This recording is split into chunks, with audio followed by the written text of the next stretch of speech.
Een vir almal en almal vir een, dit is 'n beginsel wat ek nog uit my weermagdae onthou. Hierdie beginsel is krities noodsaaklik, want veldslae word daarvolgens gewen of verloor, lewe en dood is op die spel.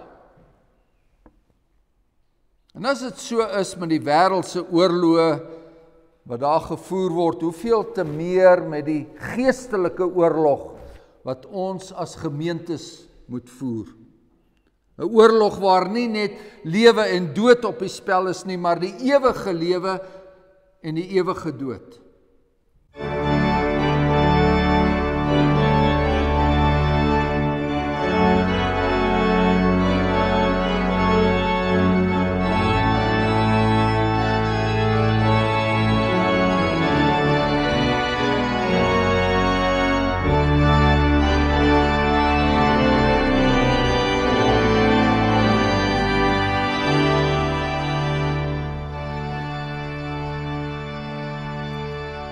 Driemaal heilige God, Vader, Seun en Heilige Gees,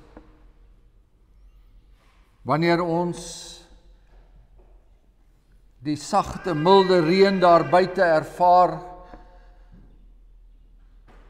dan kom die besef by ons op hoe onverdiend U genade is. Wanneer ons U heilige wet voor ons oopmaak en besef tot watter mate ons ongehoorsaam is daaraan, dan dring die besef tot ons deur dat U genade oneindig groot is. Oneindig groot is met sondaar mense, op wie U ook die reën van U woord laat neerdaal en teen alle verwagting in lewer dit vrugte op. Ook in ons lewens, ons wat U gunsvolk is, wat hier by mekaar kon kom om die klank van U woord te hoor. Onder die genadige werking van die Heilige Gees daardie woord te glo. En ons weet ook dat dit nie vanselfsprekend is nie. Mag die Gees kragtig in ons midde werk, daar waar U diensknegt in sy swakheid dit aan U gemeente voorhou. Mag die Heilige Gees kragtig in ons midde werk, dat ons daardie woord aanvaar en dat ons dit ons eie maak. En dan bid ons, Hemelse Vader, dat U in die wonderlike liefde en genade ook elders in hierdie land en in die wêreld oor daardie woord sal seën waar dit gebring word. Dat U diensknegte wat U geroep het sal lei om die woord reg te sny, om niks daarvan te weerhou wat nuttig is nie, sodat U kerk kan groei, sodat daar genesing kan kom daar waar daar siekte is en daar waar daar verval gekom het. Ons het geen ander middel waarop ons vertroue kan stel nie as die Heilige Gees wat die woord van ons Here Jesus Christus verkondig in waarheid. 'n Genadige God en Hemelse Vader, en dan bid ons dat U ons sonde sal vergewe, dat U ons sal vergewe daar waar ons so ondankbaar lewe, daar waar ons nie hierdie liefde en genade wat ons in die Here Jesus Christus het, na waarde ag nie. Ons bid dat U ons sal vergewe daar waar ons gebedloos deur ons dae gaan. Daar waar ons onsself oorgee aan die dinge van die wêreld en dat die dinge van die wêreld ons lewens beheers. U ken elkeen van die kinders, U weet wat se omstandighede hulle in leef. U ken elkeen se verslawing. U ken elkeen se versoekinge. Genadige God en Hemelse Vader, in die naam van ons Here Jesus Christus, bid ons om vergifnis en verlossing. Amen.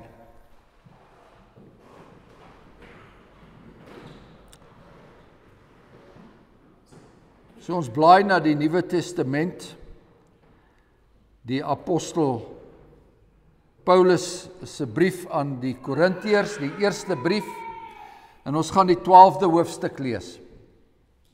1 Korintiërs 12. En hy begin so: en wat die geestelike gawes betref, broeders, wil ek nie hê dat julle onkundig moet wees nie. Julle weet dat julle heidene was, weggevoer na die stomme afgode, net soos julle ook al gelei is. Daarom maak ek julle bekend dat niemand wat deur die Gees van God spreek, Jesus 'n vervloeking noem nie. En niemand kan sê dat Jesus die Here is nie, behalwe deur die Heilige Gees. Daar is wel 'n verskeidenheid van genadegawes, maar dit is dieselfde Gees. En daar is 'n verskeidenheid van bedieninge, en tog is dit dieselfde Here. En daar is 'n verskeidenheid van werke, en tog is dit dieselfde God wat alles in almal werk. Maar aan elkeen word die openbaring van die Gees gegee met die oog op wat nuttig is. Want aan die een word deur die Gees 'n woord van wysheid gegee, en aan die ander 'n woord van kennis vanweë dieselfde Gees. En aan ander weer geloof deur dieselfde Gees. En aan ander genadegawes van gesondmaking deur dieselfde Gees. En aan ander werkinge van kragte, en aan 'n ander profesie, en aan 'n ander onderskeiding van die geeste, aan 'n ander allerhande tale, aan 'n ander uitleg van tale. Maar al hierdie dinge werk een en dieselfde Gees, wat aan elkeen afsonderlik uitdeel soos hy wil. Want net soos die liggaam een is, en baie lede het, en al die lede van die een liggaam, alles hulle baie een liggaam is, so ook Christus. Want ons is almal ook deur een Gees gedoop tot een liggaam, of ons Jode of Grieke is, slawe of vrymanne, en ons is almal van een Gees deurdronge. Want ook die liggaam is nie een lid nie, maar baie. As die voet sou sê, omdat ek nie van die hand is nie, behoort ek nie aan die liggaam nie, behoort hy daarom nie aan die liggaam nie?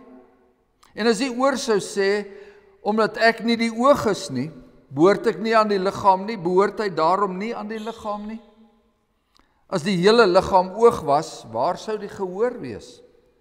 As dit geheel en al gehoor was, waar sou die reuk wees? Maar nou het God elkeen van die lede in die liggaam gestel, soos hy gewil het. As almal een lid was, waar sou die liggaam wees? Maar nou is daar wel baie lede, maar net een liggaam. En die oog kan nie vir die hand sê, ek het jou nie nodig nie. Of ook die hoof vir die voete, ek het julle nie nodig nie. Maar veel eerder is die lede van die liggaam noodsaaklik wat die swakste lyk. En die lede van die liggaam wat vir ons minder eerbaar lyk, beklee ons met oorvloediger eer. En so het ons sierlike lede oorvloedige sierlikheid. Terwyl ons sierlike lede dit nie nodig het nie. Maar God het die liggaam saamgestel en aan die misdeelde lid oorvloediger eer gegee, sodat daar geen verdeeldheid in die liggaam mag wees nie, maar dat die lede gelyke sorg vir mekaar mag dra. As die een lid ly, ly al die lede saam. En as een lid geëer word, is al die lede saam bly. Maar julle is die liggaam van Christus en lede afsonderlik. En God het sommige in die gemeente gestel, in die eerste plek apostels, ten tweede profete, ten derde leraars, daarna kragte, daarna genadegawes van gesondmaking, helpers, regeringe, allerhande tale. Almal is tog nie apostels nie, almal is tog nie profete nie, almal is tog nie leraars nie, almal is tog nie kragte nie. Het almal genadegawes van gesondmaking, spreek almal in tale, kan almal dit uitlê, maar beywer julle met die oog op die beste gawes, en ek wys julle 'n nog uitnemender weg. Dit is die woord van die Here en ons lees tot sover daaruit.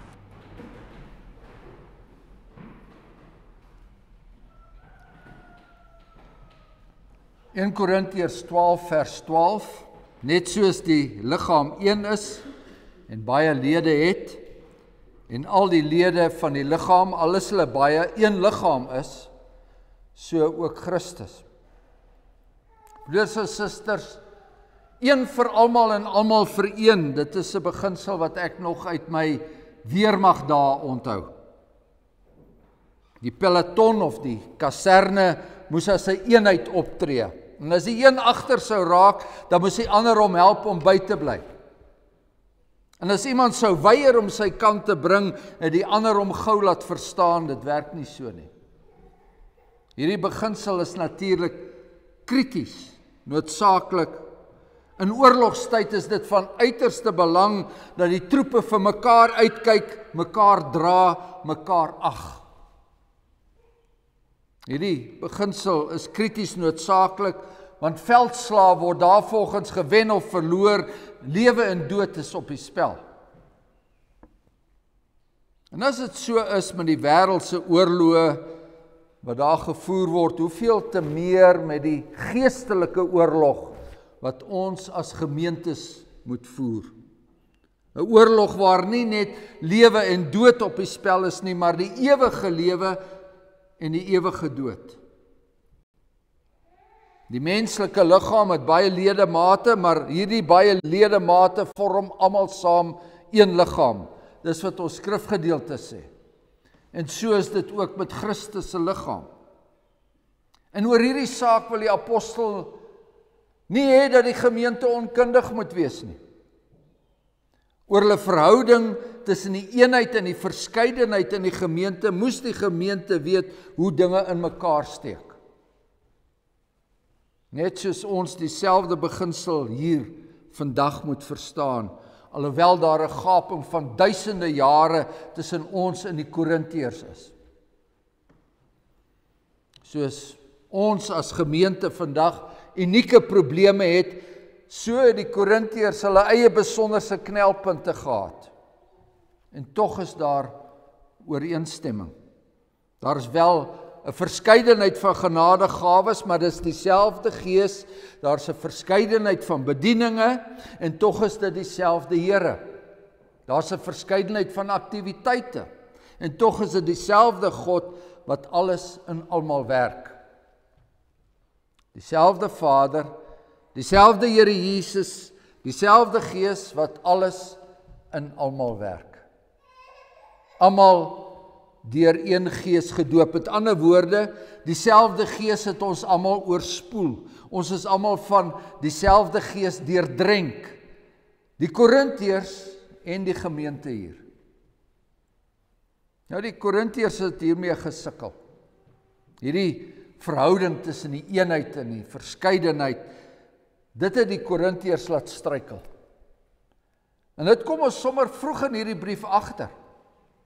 Sommer vroeg in hierdie brief kom ons agter, daar's nie eensstemmigheid nie.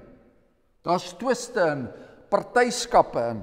So lees ons, sommige het partydominees aangehang en ander het weer ander dominees verkies. Sommige het hulle persoonlike heiligmaking baie ernstig opgeneem en daarom het hulle neergesien op diegene wat bereid was om heidense offervleis te eet. Sommige nog vars uit die heidendom, hulle het in hulle entoesiasme begin tale praat. Ander was meer stemmig en ordelik. En diegene wat in tale gepraat het, hulle het hulle self as verhewe beskou oor die wat dit nie gedoen het nie. Sommige was afkomstig uit die Jodendom, ander was weer nie Jode, ander was weer slawe en nog ander was vrymense. Sommige het meer as genoeg gehad, meer as genoeg om van te leef, ander het te min gehad.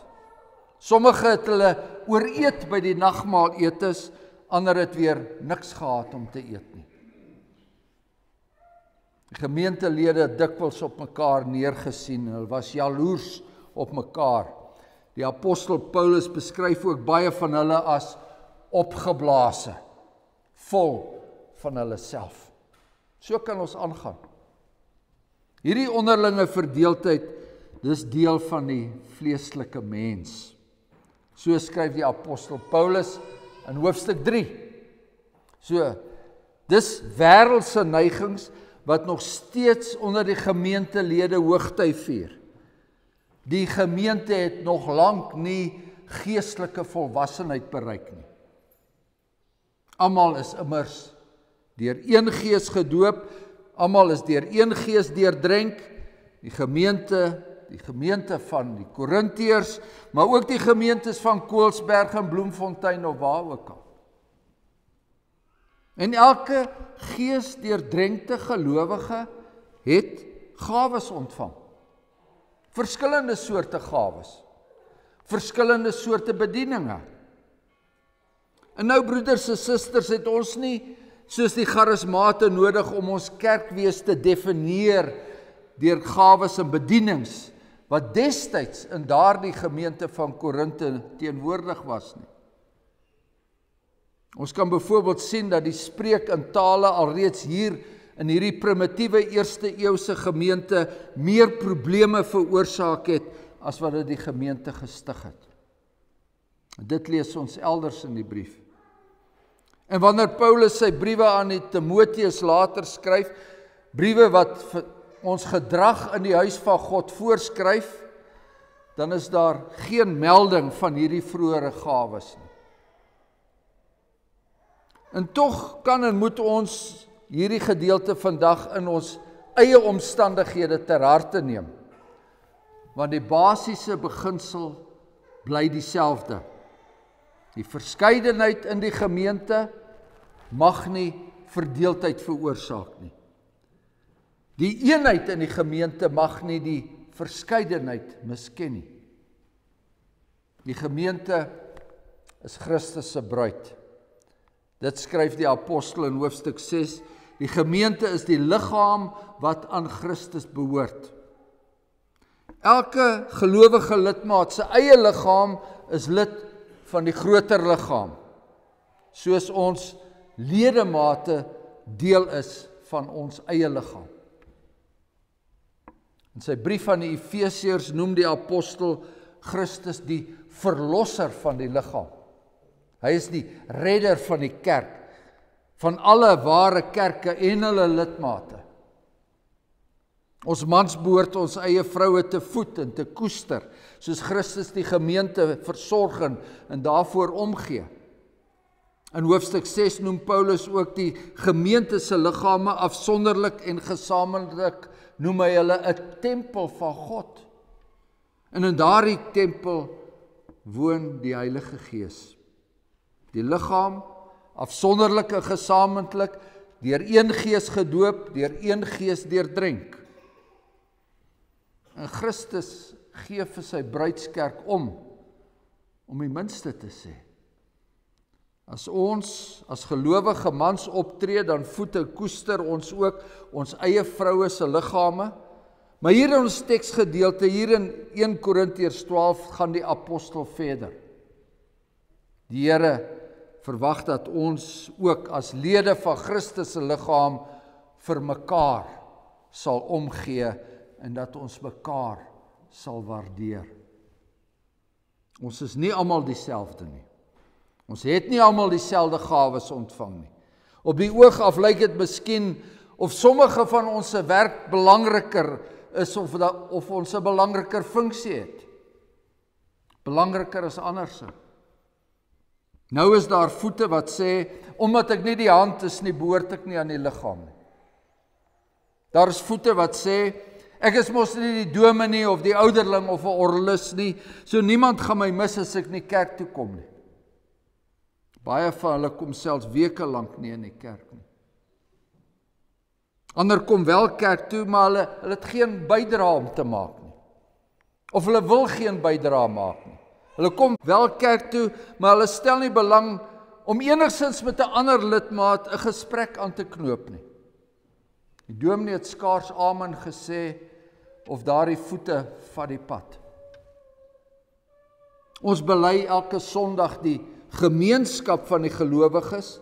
Ons bely elke Sondag die lewe tot in ewigheid, maar ons het nie enige tyd, ons het nie 'n paar minute beskikbaar om saam met ander gelowiges te deel nie. En dis nou medegelowiges met wie ons saam eendag 'n ewigheid gaan spandeer. Dis die medegelowiges wat die formulier beoog het, jy weet daardie formulier van belydenis, aflegging, daardie formulier waarvoor ons almal ja gesê het, hier voor die kansel, voor God in die gemeente beloof het, dat ek my gawes tot nut en saligheid van die ander lede sal aanwend. Terwille van die ander mense in die gemeente sal ek my gawes beskikbaar stel. Ek sal dit gewillig doen. Ek sal dit met vreugde doen. Dit sal vir my lekker wees. Ek sal dit met plesier doen. Almal van ons het dit beloof die dag toe ons belydenis van geloof afgelê het. Na mate elkeen van julle 'n genadegawe ontvang het, moet julle mekaar daarmee dien. So skryf die apostel Petrus in sy eerste brief. Maar ek het niks om aan te bied nie, dominee. Ons hoor dit baie keer, met ander woorde, ek het geen gawes ontvang nie. Toe die Heilige Gees aan elkeen afsonderlik uitgedeel het, het hy my oorgeslaan. Toe ons deur die Heilige Gees tot een liggaam gedoop is, het die Gees nie tot my deurgedring nie. Ek is nie ook soos ander deurdrenk met die Heilige Gees nie. Is dit regtig so, geliefde lidmaat? Het die Here jou regtig sonder enige gawes gelaat? Het jy nie dalk 'n glimlag vir 'n medegelowige nie? 'n handdruk miskien?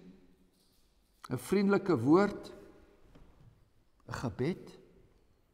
Ja, 'n gebed kan baie waardevol wees. Bid vir mekaar, dis weer Jakobus wat so skryf, bid vir mekaar sodat julle gesond kan word, want die vurige gebed van die regverdige het groot krag. Broers en susters, mede lidmate van Christus se liggaam, ek gaan nie probeer om al die gawes te lys nie, al die gawes wat moontlik in 'n gemeente aangewend kan word nie. Daar's baie. Ek dank die Here waarlik, daar waar ek in ons kerke sien dat dit werklik gebeur. Om onsself diensbaar te maak, is die logiese gevolg van ons belydenis. Dis die logiese gevolg van ons geloof. En dis 'n oproep wat deur die hele skrif weerklink. Laat ons op mekaar ag gee om tot liefde en goeie werke aan te spoor, sê die brief aan die Hebreërs. Daar's natuurlik 'n ander sy van die saak, 'n verskynsel wat ook duidelik in ons skrifgedeelte na vore kom, en 'n verskynsel wat sekerlik in hierdie Korintiese gemeente 'n probleem was, soos dit enige ander gemeente kan pla, en dis die probleem van hooghartigheid. Net soos sommige voete maklik die pad vat, sonder om diensbaar te wil wees, net soos daar koppe of hoofde, soos dit hier staan, is daar koppe wat vir die voete sê, ek het julle nie nodig nie. Is u 'n kop of 'n hand in die gemeente, geliefdes? Is u die een wat gewoonlik alles doen en reël? Is u die een wat weet hoe om raak te vat? Is u dalk die een wat die Bybel en die belydenis beter ken as ander? Is u miskien 'n kop of 'n hand in die gemeente? Moenie neersien op die voete nie. Dis wat ons skrifgedeelte vir ons sê. Die lede van die liggaam wat die swakste lyk, is veel eerder noodsaaklik. Juis daardie liggaamsdele wat vir ons onbelangrik lyk, is des te meer noodsaaklik. Ja, die kop en die hande is belangrik, maar dis nie belangriker as die voete nie. Het dit al opgeval, daardie bekende teks uit Jesaja 52, hoe lieflik is die voete van hom wat die goeie boodskap bring. wat vrede laat hoor, wat goeie tyding bring, wat verlossing uitroep, wat aan Sion sê, jou God is koning. Nie 'n lieflike mond of 'n lieflike tong nie, maar lieflike voete. Die lieflike voete wat die evangelie verkondiger van plek tot plek dra. Die lieflike voete wat hom help om daardie goeie boodskap van oor tot oor te bring. Die lede van die liggaam wat vir ons minder eerbaar lyk, beklee ons met oorvloediger eer. Die apostel Paulus verwys hier veral na daardie gedeeltes van ons liggame waarvoor ons skaam is. Ons beklee hulle met dubbele eer, skryf hy, ons versier hulle met netjiese klere. Soms word hulle baie uitsonderlik mooi gemaak met besonderse klere, terwyl ons sierlike lede dit nie nodig het nie. Maar God het die liggaam saamgestel om aan die misdeelde lid oorvloediger eer te gee. Geliefde kop en hand, doen spesiaal moeite met die voete in hierdie gemeenskap van ons. Reik uit na hulle. Moenie hulle ignoreer of misken nie. Ja, die een moet die ander voorgaan in eerbetoning, so skryf die apostel weer in Romeine 12. As die een lid ly, ly al die lede saam. As die een lid geëer word, is al die lede saam bly. Nou het dit al opgeval, hoeveel keer die woord mekaar in die Nuwe Testament voorkom. Die nuwe tempel van God se nuutgemaakte huisgesin is 'n mekaar gemeenskap. Ek sal nou nie probeer om al die mekaar tekste met u te behandel nie, daar's te veel. Dra mekaar se laste, Galasiërs 6. Wees vriendelik en vol ontferming teenoor mekaar. Vergeef mekaar, soos God ook in Christus julle vergewe het. Wees gasvry teenoor mekaar sonder om te murmureer. Dis daai eienskap wat maak dat die liggaam van Christus in hierdie wêreld uitstaan. Ons het vroeër verwys na die apostoliese geloofsbelijdenis. Van al die 12 artikels in die belydenis is ons geloof in die gemeenskap van die heiliges, is dit die enigste artikel wat ons sigbaar in hierdie wêreld kan uitleef. Dis slegs aan die gemeenskap van die heiliges dat die wêreld ons aan ons belydenis kan uitken. Een vir almal, almal vir een. Almal vir die een wat homself oorgegee het om sy liggaam te verlos. Liefdes, as God ons so lief gehad het, behoort ons mekaar ook lief te hê. Dit is 1 Johannes 4 vers 11. Amen. Kom laat ons dank.